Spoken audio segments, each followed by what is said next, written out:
할렐루야. 오늘도 새날을 주신 하나님을 찬양합니다. 어제까지 비가 굉장히 많이 내렸죠. 많은 피해도 있고 참 많은 분들이 어려움을 당하고 있는데, 이때에 정말 어려움을 당하는 분들을 위해 정말 하나님 위로해 달라고, 또 소속히 이 모든 일들이 다 복구될 수 있게 해달라고 기도하는 이날이 되었으면 좋겠습니다. 계속해서 국지적으로 호우가 내리고 있는데 여러분도 비 피해 없도록 조심하시고 또 건강하시기를 바랍니다. 자, 오늘 이 아침 우리에게 주시는 하나님의 말씀은 누가복음 17장 20절과 21절, 오늘은 2절 말씀 보도록 하겠습니다. 제가 읽어드립니다. 바리새인들이 하나님의 나라가 어느 때에 임하나이까 묻거늘 예수께서 대답하여 이르시되 하나님의 나라는 볼 수 있게 임하는 것이 아니요 또 여기 있다 저기 있다고도 못하리니 하나님의 나라는 너희 안에 있느니라. 아멘. 오늘 본 말씀에서 바리새인들이 예수님에게 하나님의 나라는 언제 임합니까? 하고 물어보죠. 왜 바리새인들이 갑자기 이게 궁금해졌던 것일까요? 좀 거슬러서 생각을 해보면 예수님께서 처음에 공생애를 시작하실 때부터 회개하라, 천국이 가까이 왔느니라 하시면서 하나님의 나라에 대해서 공식적으로 선포하면서 공생애가 시작이 되지 않았습니까?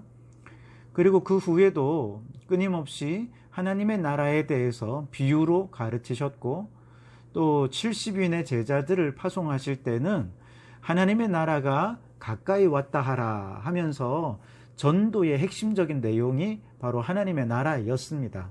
그 하나님의 나라가 이제 가까이 왔다는 것이죠. 그리고 예수님께서는 더 직접적으로 너희 가운데 죽기 전에 하나님의 나라를 볼 자가 있느니라, 그렇게 말씀하신 거죠.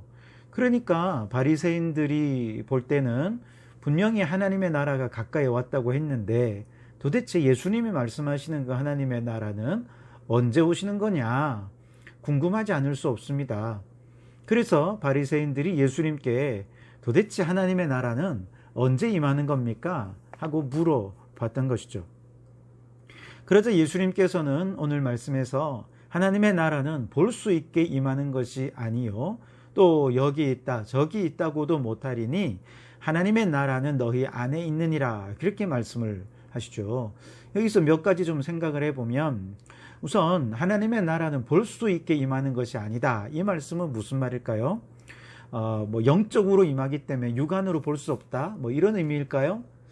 그런 의미라기보다는 유대인들이 생각하는 하나님의 나라는 가시적인 하나님의 나라입니다. 아주 영웅적인 메시아가 나타나서 이 땅 가운데 정치, 경제, 문화적으로 하나님이 다스리시는 나라를 완성해내는, 그것이 유대인들이 생각하는 그런 하나님의 나라의 모습이었거든요. 예수님께 기대하는 바가 바로 그런 것이었습니다. 그런데 예수님께서는 그거 아니라는 것입니다. 예수님이 말씀하시는 하나님의 나라, 이제 도래할 그 하나님의 나라는 정치적으로나 군사적으로나 혹은 경제적, 문화적으로 가시적으로 나타나는 한 국가의 모습으로 이 땅에 나타나는 것은 아니다, 그렇게 말씀하시는 거예요. 또 하나, 여기 있다 저기 있다고도 못하리니, 그렇게 말씀하시죠. 이 말씀은 하나님의 나라는 어떤 장소적 개념이 아니라는 것이죠. 그래서 예루살렘에 하나님의 나라가 도래하는가, 아니면 어떤 이단이 말하듯이 저 대한민국 과천이 하나님이 만드신 하나님의 나라다, 이렇게 장소적 개념으로 이해할 수 있는 것이 아니라는 것이죠. 하나님의 나라는 통치적 개념이고 다스림의 개념이지 장소적인 개념은 아니다 라고 말씀하시는 것입니다. 자, 그렇다면 하나님의 나라는 어떤 모습일까? 예수님께서 너희 안에 있느니라, 그렇게 말씀을 하시죠. 여기서 너희는 누구입니까? 너희는 바리새인이죠. 지금 질문하고 있는 바리새인들입니다. 그러면 안에는 무엇입니까? 마음 안에, 이런 뜻입니까? 만일 그렇게 이해를 한다면 바리새인들의 마음 안에 이미 하나님의 나라가 임했다, 이렇게 해석이 되는 것 아닙니까? 그러면 이제 곤란해지죠. 왜냐하면 바리새인들은 그들 스스로도 하나님의 나라에 들어가기를 거부한 사람이고, 더 나아가서 그것도 부족해서 다른 사람들이 하나님의 나라에 들어가려고 하는 것도 막아선 사람, 회방했던 사람들이 이 바리새인들이 아니겠습니까? 그러니까 지금 예수님께서 바리새인들의 마음속에 하나님의 나라가 이미 임했다, 이렇게 얘기하시는 것은 결코 올바른 이 말씀에 대한 이해가 아니겠죠. 너희 안에라고 할 때 이 말은 헬라어 원어적인 의미로 안에라는 뜻도 있지만 너희 가운데라고 하는 뜻도 있습니다. 즉 바리새인으로 둘러싸여 있는 한가운데 누가 지금 계십니까? 예수님이 계신 것이죠. 그러니까 예수님께서 너희 가운데, 즉 바리새인들이 있는 이 한가운데 계신 예수 그리스도, 바로 그분이 하나님의 나라라는 것입니다. 예수님이 계신 곳에 하나님의 나라가 있다라고 하는 의미죠. 또 다른 말로 얘기하면 예수님은 하나님의 나라를 이 땅 가운데 가지고 오신 분이다, 이렇게도 말할 수 있을 것입니다. 아무리 예수님 곁에 바리새인들이 많이 있다고 해도 이 바리새인들처럼 예수님을 믿고 마음에 영접하지 않는다면 그의 마음속에는 하나님의 나라가 있을 수가 없죠. 그러나 예수 그리스도를 믿음으로 마음에 영접하고, 그리고 그 예수 그리스도를 내 삶의 주인으로, 그분이 내 삶의 왕이 되셔서 우리의 모든 삶의 영역을 다스리시고 통치하셔서 우리의 삶에 하나님의 나라가 이루어지게 될 때, 우리 하나님의 나라는 비로소 우리 안에 들어오게 되는 것이죠. 그래서 우리는 죽어서 천국 가기도 하지만, 그렇게 영원한 천국에서의 삶을 누리게 되지만, 그러나 그 전에 예수님께서는 이미 저 하늘나라의 기쁨, 하나님 나라의 축복, 하나님 나라의 영광, 하나님 나라의 의로움, 이것을 이 땅 가운데 가지고 오셔서 누구든지 예수님을 마음에 모시면 예수님이 있는 곳을 하나님의 나라가 되게 해 주셨다 하는 것이 오늘 말씀의 의미입니다. 고린도전서 3장 16절 말씀에 보면 너희는 너희가 하나님의 성전인 것과 하나님의 성령이 너희 안에 계시는 것을 알지 못하느냐, 그렇게 말씀하시죠. 그러니까 하나님의 성전은 구약 시대부터 하나님이 임재하여 머물러 계시는 곳이 바로 성전이 아니겠습니까? 다시 말하면 이 땅에 오신 예수님을 영접하여 예수님이 머물러 계시는 곳이라면 바로 그 마음이 하나님이 거하시는 성전이라는 것입니다. 성전은 무슨 일을 합니까? 하나님께 예배하고 하나님께 경배하는 곳이 바로 성전 아니겠습니까? 또 하나님께 기도하는 것이죠.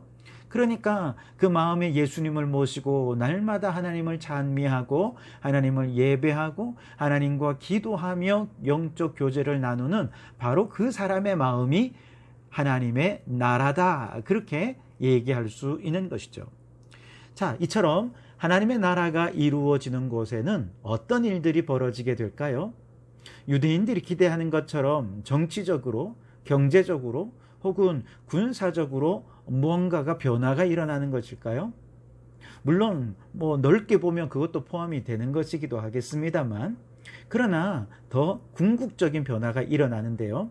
마태복음 12장 28절에 보면 그러나 내가 하나님의 성령을 힘입어 귀신을 쫓아내는 것이면 하나님의 나라가 이미 너희에게 임하였느니라, 그렇게 말씀하시죠.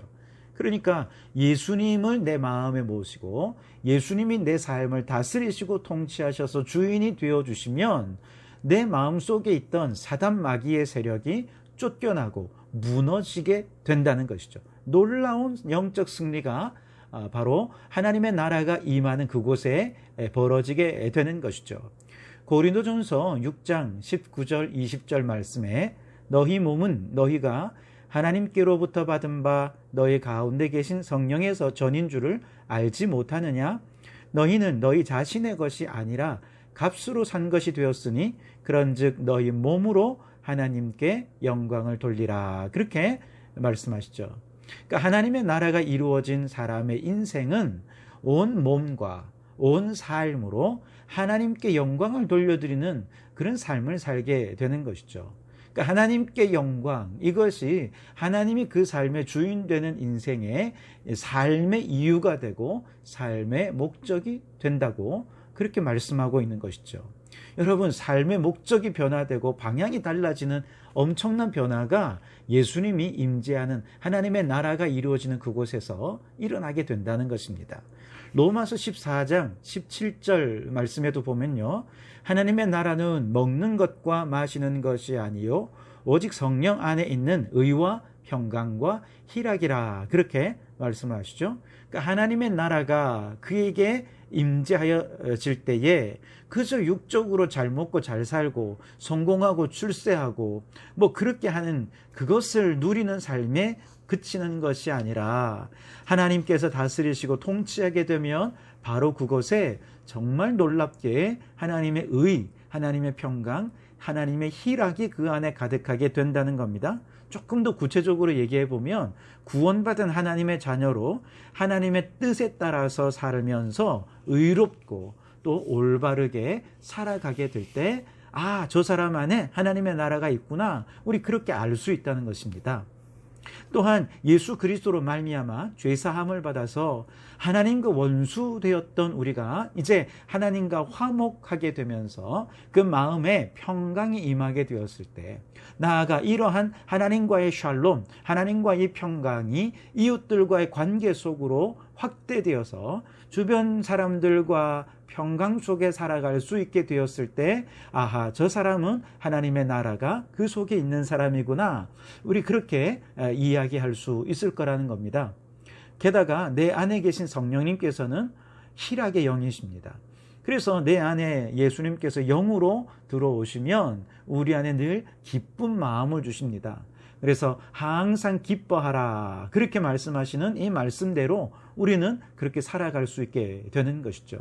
그래서 어떤 상황 속에서도 그 사람이 항상 기뻐하며 기쁨으로 충만해져 있다면, 아, 저 사람은 성령 충만한 사람, 하나님의 나라가 그 속에 있는 사람, 예수님의 영이 그를 다스리는 사람이구나, 그렇게 알 수 있게 되는 것이죠. 말씀드린 대로 희락과 화평은 성령의 열매로, 그래서 성령의 전이 되어 살아갈 때 바로 성령께서 그 속에 임재하셔서 열매 맺는 바로 그런 하나님의 나라의 열매가 맺혀지게 되는 것입니다. 자, 그래서 여러분, 우리가 이 땅 가운데서 증거하는 복음의 핵심이 뭐냐? 바로 하나님의 나라죠. 예수님이 이 땅에 오셔서 증거하신 핵심이 하나님의 나라였듯이 우리가 선포할 하나님의 나라도 곧 이 복음의 핵심도 곧 하나님의 나라인데, 그 하나님의 나라는 누구와 함께 이 땅에 옵니까? 예수 그리스도와 함께 이 땅에 옵니다. 그래서 우리가 예수 그리스도를 전하는 것이죠. 예수님을 그 마음에 모시고 예수님을 영접하고 예수님을 믿으면 하나님의 나라가 그 속에 임하는 것이기 때문에 예수 믿으세요, 이 말은 하나님의 나라가 그 마음에 임하게 하십시오 라고 하는 것과 같은 의미가 되는 것이죠. 우리가 선교사로서 이 생활 속에서 예수 그리스도를 증거할 때 바로 그 하나님의 나라를 이 땅 가운데서 누리는 비결, 그 축복을 이 땅 가운데 누리도록 예수 그리스도를 전하는 것, 이것이 우리의 사명이라는 것입니다. 자, 여러분, 하나님의 나라는 우리가 죽어서도 가지만 이 땅에서 누릴 수 있습니다. 예수님은 그 하나님의 나라를 이 땅 가운데 가지고 오신 분이십니다. 오늘 예수님을 믿고 그 예수님을 영접해서 그 마음에 하나님의 성전을 이룬 모든 성도들에게 하나님의 나라의 특징들이 나타나게 되는데, 말씀드린 대로 첫째는 마귀 세력에 대하여 승리하며 살게 됩니다. 모든 삶의 목적이 하나님의 영광이 됩니다. 그리고 의와 평강과 희락의 성령의 열매들로 가득한 삶을 살게 되는 것이죠. 그래서 이렇게 이 땅 가운데서 하나님의 나라를, 그 승리를 누리며 살다가 저 영원한 천국에 들어가게 되는 것입니다. 여러분, 이 멋진 삶이 오늘 예수 믿는 사람들의 인생임을 여러분 깨달으시고 오늘 이 하루의 삶 속에 하나님의 나라를 누리며 살아가는 우리 성도들이 되시기를 주님의 이름으로 축복합니다. 기도하시겠습니다.